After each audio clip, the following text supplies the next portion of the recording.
Secara ideal, perkembangan teknologi ruang angkasa dapat digunakan sebagai sarana untuk semakin memudahkan manusia. Perkembangan teknologi ruang angkasa yang semakin masif dapat menimbulkan dampak negatif bagi perdamaian dunia.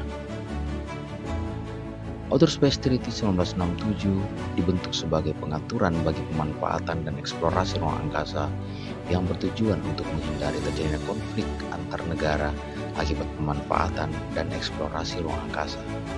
Konsep perdamaian Johan Galtung sangat relevan dengan tujuan perdamaian dalam Outer Space Treaty 1967. Adapun tujuan penelitian yaitu untuk menganalisis konsep perdamaian internasional Johan Galtung dalam Outer Space Treaty 1967 sehingga mampu menyelesaikan permasalahan yang terkait dengan rencana induk riset nasional pada tema pembangunan dan penguatan sosial budaya dengan bidang fokus sosial humaniora, pendidikan, seni dan budaya pada topik hubungan internasional. Adapun kebaruan dalam penelitian ini adalah konsep perdamaian ini sudah cukup banyak digunakan dan dibahas dalam berbagai literatur, khususnya yang terkait dengan hukum perang.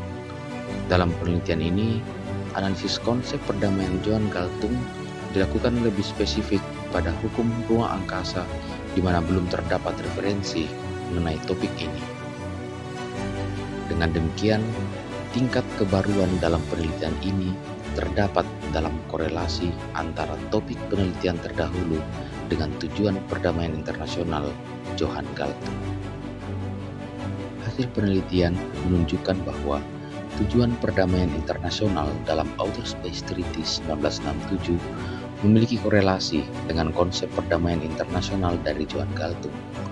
Korelasi tersebut nampak dalam beberapa hal, yaitu mengenai adanya collective security dalam Outer Space Treaty 1967 sebagai pencerminan dari konsep positive peace. Positive peace dilakukan dengan membentuk sebuah perangkat organisasi internasional untuk meminimalisir konflik atau bahkan potensi konflik yang dapat timbul akibat pemanfaatan ruang angkasa. Dalam hal ini, perangkat internasional yang dimaksud adalah UNCLOS yang memiliki kewenangan untuk menangani secara internasional isu-isu dan masalah-masalah yang terkait dengan ruang angkasa.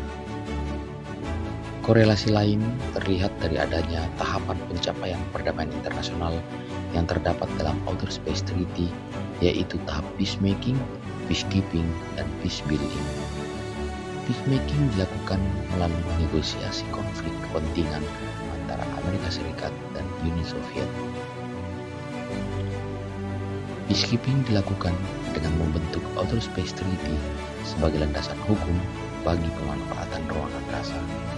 Dan peacebuilding dilakukan sebagai rekonstruksi pemanfaatan ruang angkasa pasca Perang Dingin dengan membentuk instrumen hukum Corpus Juris Spatialis dan juga ketentuan mengenai kewajiban kerjasama antar negara.